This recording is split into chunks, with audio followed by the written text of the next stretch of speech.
Hi everyone! Today's tutorial will be a painting of a water lily pond at Monet's garden, and the full real-time tutorial is available over on my Patreon page, so head over there if you prefer to follow along with me in real time. This is a shorter condensed version for YouTube. I'll link the reference photo in the description box below. It's just a copyright-free image that I found online. Let's go over my materials today. The paper I'm using today is a Canson paper. I'll leave the exact name in the description. It's got some ridges to it. It's not my favorite paper to paint on. I just have a lot of it, so I'm using it up, but when you dry brush over it, you will see some of the texture of the paper showing through. For my brushes, I have two brushes, just a 1/2 inch angle brush and a size 6 round brush, both of which are synthetic. And I'll be using a limited palette today of just ultramarine blue, yellow, and alizarin crimson and white. And then I'll also be adding a second blue, which is a primary cyan, so that way I have both a warmer and cooler blue.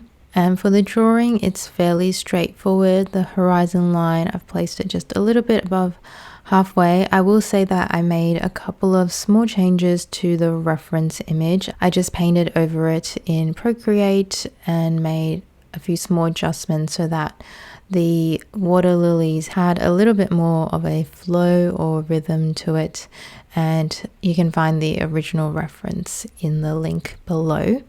So to start off, I'm going to start by painting the sky, and I pick up some white with some ultramarine blue and the cyan and just mix them together, and as I gradate down I will add more white and a little more of the cyan. So cyan or cerulean blue has a little bit more, leans a little bit more towards green, and you'll see that when you observe the gradation of the sky, the more you look up at the sky, the more purpley blue it is, and then as you move down to the horizon it leans more towards a green blue, and then during sunsets you would see that it transitions to a yellow and then a pinkish orange color.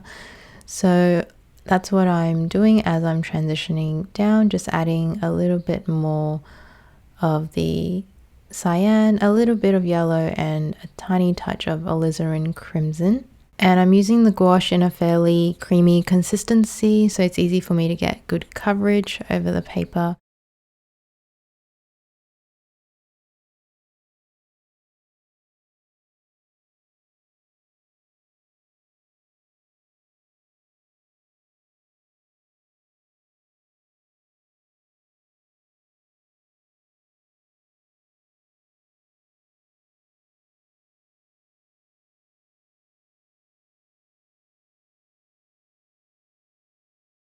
And now I want to reflect the sky into the water, so starting with more ultramarine blue, and because we're seeing a little bit more of the water, so we're seeing more of the sky that is a little bit more purpley blue, so I'm adding or starting with a little bit more ultramarine blue, and then the same thing as I transition upwards. This time I'm going to be adding a little bit more of the primary cyan and a touch of red, a touch of yellow, and just transitioning that up.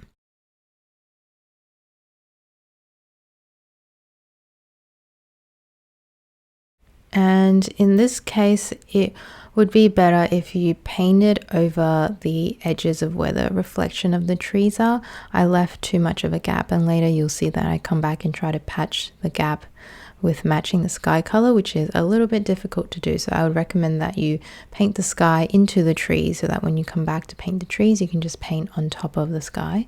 And now I'm going to start painting that willow tree. So I've just mixed some blue and yellow, and I'm using my round brush, and I'm sort of dry brushing on the paint, which means I'm using the paint in a slightly thicker consistency without too much water in there. And then if I want to dull down the color, I add a little bit more red. For some of the darker trees, I'm adding more blue and more red, and I'm just going to try and block in all of the paper, and I'll come back in a second round and add more to all the trees and everything. But for the first round, I just want to get the general shape and idea. For that more purple tree, I'm adding just more alizarin crimson and ultramarine blue. And I like working with a limited palette because it narrows down your options and makes you really think about color mixing and being much more intentional about which color you're going to use, because you have to think about how it mixes and interacts with the other few colors you have on your palette. So there is a lot of green in this painting, and rather than reaching for a generic green color, I just mix my yellow and my blue as my base, and then I can either neutralize it with some alizarin crimson, or I can make it darker in value and more cool with more of the ultramarine blue, or I can warm it up with more yellow, and I can also cool it down and lighten it with some white. So working with a limited palette helps you to really think about how you want to mix your colors, and it's important that you have a lot of variety in your greens, because there is a lot of variety in nature, and if all the greens were the same, then the painting would come out looking quite flat. You can really see the texture of the paper as I'm painting. It's coming through quite a bit, and I guess it's just personal preference as to whether you like having that kind of texture or not. Now I'm painting in the reflection into the water, and the reflection is a little bit darker in value and just maybe a little bit more blue-green. And so I'm just blocking in those shapes. I will be coming in and painting the lily pads on top, so I'm not too worried about it looking really perfect right now. I just want to block in the shapes. You can see I've left a little bit of space between the water and the reflection of the tree on the left, because I kind of misjudged where that reflection would be in my drawing.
And here I'm mixing up some of the sky color and just patching in that area, which, as I mentioned before, is not as ideal because it's very hard to match color in gouache once it's dried.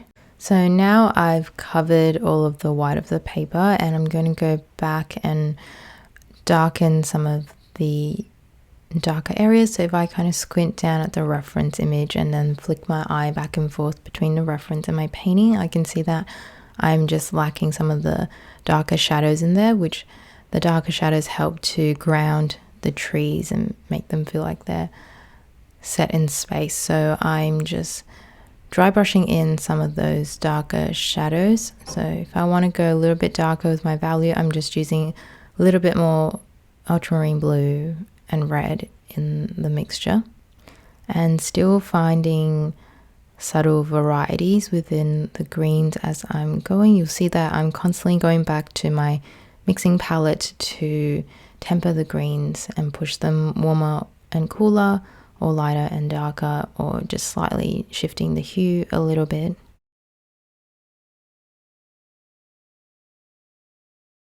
And then I do the same for the reflection. I squint down and check if the reflection is dark enough, and if not, then I also push some of those shadows a little bit darker.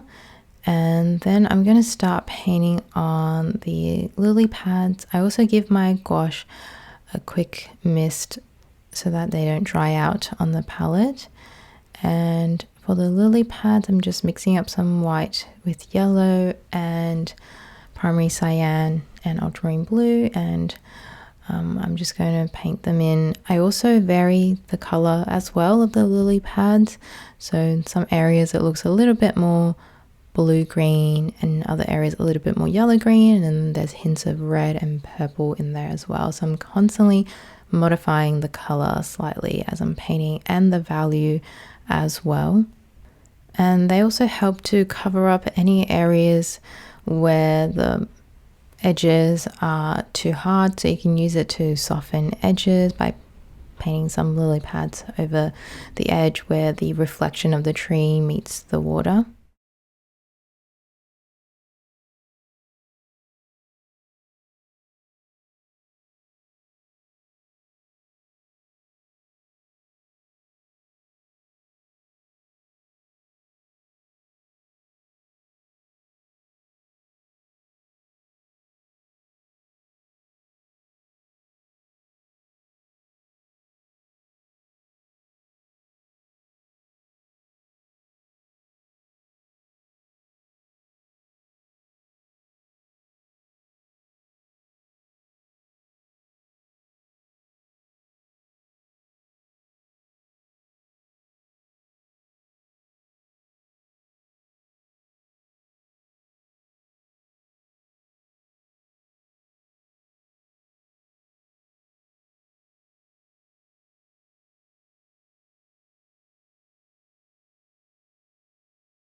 So we're nearing the end of the painting, and now here I can add a little bit more pop of reds into the trees and the foliage. There are some red flowers in there, so I'm just hinting at those with a bit of alizarin crimson and white. And then I'm also painting on some branches and tree trunks. So these are things that I leave towards the end of the painting because I want to make sure the bigger shapes and the values are working before adding on these smaller details.